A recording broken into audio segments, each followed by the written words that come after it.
बिना खेत की जुताई किए खेती करने का कॉन्सेप्ट अब रिसर्च सेंटर से बाहर निकल के सीधा किसानों के खेत तक पहुंच गया है। इसे तकनीकी भाषा में जीरो टिलेज कहते हैं।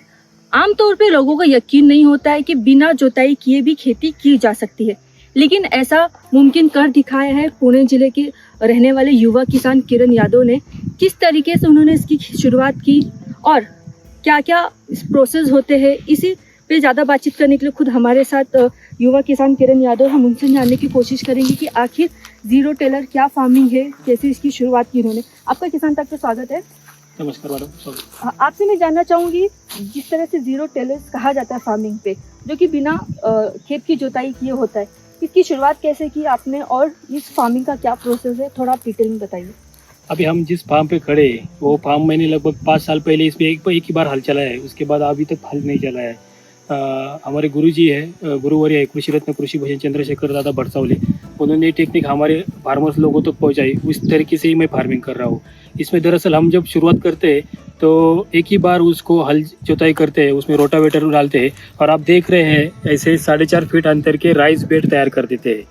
और यही बेड पे हम लोग अलग अलग तरह के क्रॉप, जिसका सोइंग करना है वो सोइंग करते हैं, जिसका ट्रांसप्लांटेशन करने का है वो अलग ऊपर लगाते हैं। तो हर एक प्रकार की फसल हम लोग इसमें ले रहे हैं।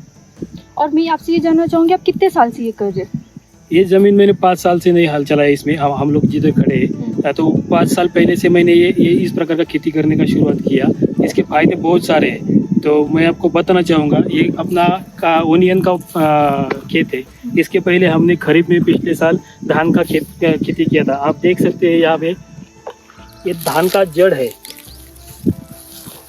ये धान के जड़ है। तो दरअसल पूरी इंडिया में धान को लगाने का तरीका एक ही है, गारा बना के उसमें ट्रांसप्लांटिंग करके लगा के धान आता है।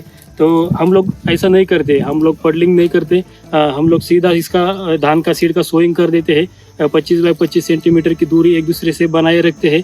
उससे एक बेड में 5 लाइन आते हैं और उसी में यूरिया ब्रिकेट डाल के और बाकी का इंसेक्टिसाइड पेस्टिसाइड का स्प्रे लेके बाद में ये फसल हमको मिल जाता है। जैसे ही खरीफ का धान निकला उसके बाद ये जो इसका जड़, धान का जड़ और घास का जड़ नीचे ही छोड़ देते हैं। उसके ऊपर हम लोग प्री इमरजेंस पोस्ट इमरजेंस के जरिए दूसरा जो रबी सीजन में जो भी कोई क्रॉप लेना होगा उसका क्रॉप लेते हैं। अभी हमने धान के बाद उसमें ओनियन का फसल लिया है। तो पहले धान का फसल काटने के बाद उसको वापस फुटवाते, उसको हमने ग्लाइफोसेट से मार दिया। उसके बाद 12.5 बाई 12.5 सेंटीमीटर का हमारा SRT फ्रेम रहता है, उसकी मदद से हमने ज़मीन पे होल गिराए और उस होल में कांदे का रोप की लगाई की है। उसके बाद अभी लगभग ये हार्वेस्टिंग का टाइम हो गया है, तो ये कांदा हार्वेस्टिंग में आ गया है। इस साल वातावरण बदल के कारण क्रॉप इतना अच्छा नहीं है, फिर भी जो रेगुलर तरीके से जो खेती कर रहे हैं उनका तो पूरा खेत बर्बाद हो चुका है। हमारा तो अभी अच्छा दिख रहा है। और ये बताइए कि कौन कौन सी क्रॉप आप लेते हैं इस जीरो टेलरिंग फार्मिंग के तौर पर? जैसे कि खरीफ में हम देखेंगे सोयाबीन, जो करधान्य बोलते हैं हम लोग मराठी में, और धान लेते हैं, मूंगफली लेते हैं। और उसके बाद रबी में जो हम आएंगे तो चना लेंगे, गेहूँ लेंगे, ओनियन लिया है, उसके बाद मूंगफली लेंगे। उसके बाद जो कमर्शियल प्लांट हम लोग जिसको बोलते हैं, जैसे ककड़ी रहेगा, टमाटर रहेगा, करेला दोड़का रहेगा, वो भी हम लोग इसमें बहुत अच्छे तरीके से ले रहे हैं। अगर मैं खर्चा जानना चाहूँ कि जो नॉर्मल तरीके से खेती करते हैं और इस तकनीकी की खेती में कितना खर्चा आपका बच रहा है? मेरे ख्याल से हमारे इधर का रेट देखेंगे तो 1 एकड़ खेती के लिए एक फसल से दूसरी फसल तक जाते समय हमको जो मशागत करनी पड़ती है उसका लगभग खर्चा 10,000 रुपये हो जाता है। तो ये खेती से वो 10,000 रुपये का हमारा बच जाता है और 2 फसल का अंतर भी कम हो जाता है। जीरो टेलरिंग से खेती करने के फायदा, और आपसे जानना चाहूँगी क्या मिट्टी की जो गुणवत्ता होती है, क्वालिटी, वो भी अच्छी बनी होती है? उसके बारे में थोड़ा बताइए। बिल्कुल अच्छी बन जाती है। जीरो टिलेज फायदे से ये होता है कि डिपेंडेंसी बिल्कुल कम हो जाती है ट्रैक्टर वाले के ऊपर, बैल के ऊपर, मजदूर के ऊपर।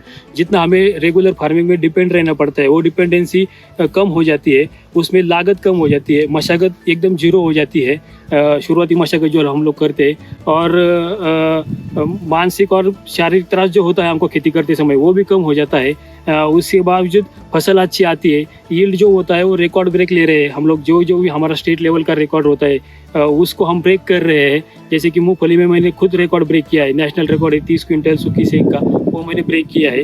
तो ये तो सारे फायदे ही है, मतलब लागत कम, खर्चा कम, मुनाफा ज़्यादा, डिपेंडेंसी कम, शारीरिक मानसिक श्रम कम, और उसके बावजूद ज़मीन में जो जैव विविधता होती है, जो आपने हमें देखा कि इसमें दिखाइए।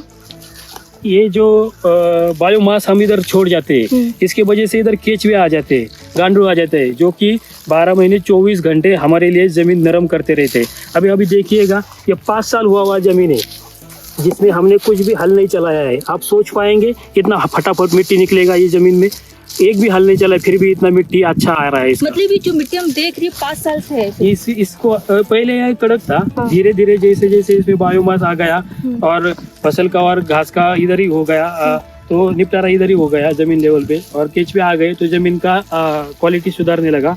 इसकी खुशबू आप देखेंगे तो एकदम बेहतरीन, इसमें ऑर्गेनिक मटेरियल बहुत अच्छा आ गया है, सेंद्रीय कर्ब इसका बढ़ता जा रहा है। ये ओरली नहीं कह रहा हूँ, ये सॉइल टेस्टिंग हम लोग 6 महीने में करते हैं, तो इसका सेंद्रीय कर्ब भी बढ़ चुका है। अगर मैं आपसे एग्जांपल उदाहरण के तौर पे समझने की कोशिश करूं कि जैसे कि यहाँ पे सबसे ज़्यादा धान की खेती करते हैं, तो 1 एकड़ में पहले कितना खर्चा आता था धान की खेती में, और अभी जीरो टिलेज की तकनीकी के तौर पे कितना खर्चा आता है आपको? अभी हमारे गवर्नमेंट के हिसाब से 800 रुपये प्रति गुंठा खर्चा आता है, पिछले साल का मैं बता रहा हूँ, धान की खेती के लिए, जिसका 1 गुंठे का राइस बनने तक। तो उस हिसाब से चलेंगे तो 32,000 से 35,000 तक खर्चा आ जाता है एक एकड़ धान की खेती के लिए। तो इसमें ये बिल्कुल आधा हो जाता है। तो आपको कितना आएगा अगर मैं जानना चाहूँ ओवरऑल मिला के 1 एकड़ में धान की खेती में? ये 12 से 15,000 तक खर्चा आ जाएगा। 12 से 15,000। मतलब इस तकनीकी के तौर पे अगर खेती करे किसान, तो उन्हें ट्रैक्टर बैल की आवश्यकता ही नहीं पड़ेगी। आवश्यकता बहुत कम पड़ेगी, या हल चलाने के लिए तो पड़ेगी नहीं। जो हमने बीच में अभी पार्ट है हमारे, वो कुछ साल के बाद थोड़ा ये नीचे बैठ जाएंगे, तो इसको हम मैन्युअली भी कर सकते हैं, ट्रैक्टर से भी कर सकते हैं और बैल से भी कर सकते हैं। तो हमारे पास 10-12 साल से जमीन में हल चलाए नहीं, ऐसे बहुत किसान है। अभी मेरा तो 5 साल हो गए, 6वां साल चालू है, अभी तक तो इसमें कुछ नहीं चलाया है। तो क्या आप मुझे बता सकते हो और ऐसे कितने किसान हैं जो इसी तकनीकी के तौर पे खेती कर रहे हैं? हमारा जो सगुना रीजनरेटिव टेक्निक है, इसमें इसके बदौलत महाराष्ट्र में 5 से 6 हजार फार्मर इस तरीके से खेती कर रहे हैं। महाराष्ट्र के बाहर तेलंगाना, गुजरात, छत्तीसगढ़, मध्य प्रदेश, उसमें भी ये लोग, कर्नाटक, इसमें भी ये लोग कर रहे हैं, और ये वर्ल्ड में भी इस तरीके से बहुत सारा खेती होता है।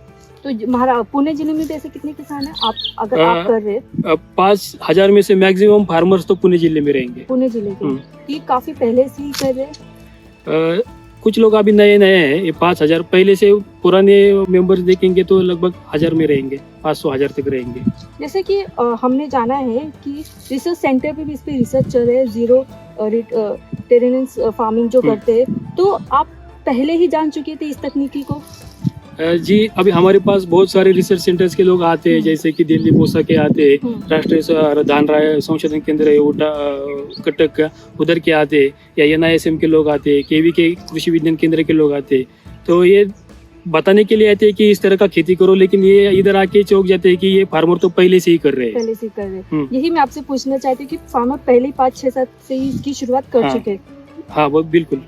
अगर मैं आपसे जानना चाहिए क्वालिटी कैसे निकलती है इस तकनीकी के तौर पे खेती करने पे, चाहे प्याज की हो या टमाटर या ककड़ी की?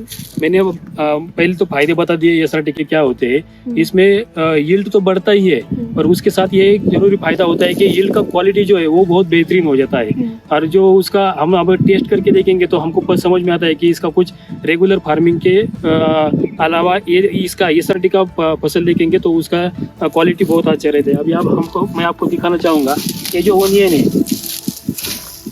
अभी मैंने बात किया है कि बाकी जो रेगुलर फार्मिंग करते हैं उसका ओनियन, ये हवामान बदल और बारिश की मौसम जो बदलता है उसकी वजह से जा चुका है। अभी अपना इतना बेहतरीन तो नहीं है, पर ये भी आप देखिए इतना बढ़िया आया है। इसका साइज देखिए, ये खेत किसी भी कोने से देखेंगे तो आपको एक जैसा दिखेगा, इसमें ना तो बड़ा दिखेगा ना छोटा दिखेगा, एक जैसा दिखेगा। इसमें शाइनिंग रहेगा, चकाकी रहेगा, और इसका और एक अच्छा बात है, ये टिकता बहुत है। जो हम स्टोर करके रखेंगे तो इसको कुछ भी प्रिकॉशन किए बिना, मैं तो हर साल 200 बोरी रख देता हूँ, तो ये बहुत अच्छा टिकता है। इसमें खराब होने का परसेंटेज बहुत ही कम है। इनकी बढ़ जाती है जो, हाँ, उसका लाइफ बढ़ जाता है। और ये निकलने में भी, ये रेगुलर खेती में हम लोग जब निकलते हैं तो बहुत सारा कांदा नीचे रह जाता है, ओनियन नीचे रह जाता है। तो इसमें ऐसा कुछ नहीं है, जैसे कि लगाने के लिए आसान है वैसे हार्वेस्टिंग के लिए भी बहुत एकदम आसान है। फटाफट इकट्ठा करके हम लोग इसको निकालते हैं, कुछ नीचे नहीं रहता है। तो आप जो किसान अभी भी जो खेती कर रहे, ट्रैक्टर के जरिए जुताई कर रहे, उन्हें आप क्या संदेश देना चाहोगे? हम SRF के उसकी मदद लेके सब किसानों तक पहुंच रहे, उनको बता रहे। अभी थोड़ा जो ये हमारा पारंपरिक खेती है तो उसमें से किसान उभर के आके दूसरा कुछ नया ट्राई नहीं करना चाहता, पर मेरे जैसे जो यंग लोग हैं वो इसका शुरुआत हो चुका है। और उनको मैं आपके चैनल के माध्यम से यही कहना चाहूँगा कि ये खेती बहुत फायदेमंद है। इसके बहुत सारे फायदे, हर एक किसान का पॉइंट ऑफ व्यू अलग अलग रहता है, वो सबकी ज़रूरत ये खेती पूरा करेगी, तो हर किसी ने ये करना चाहिए।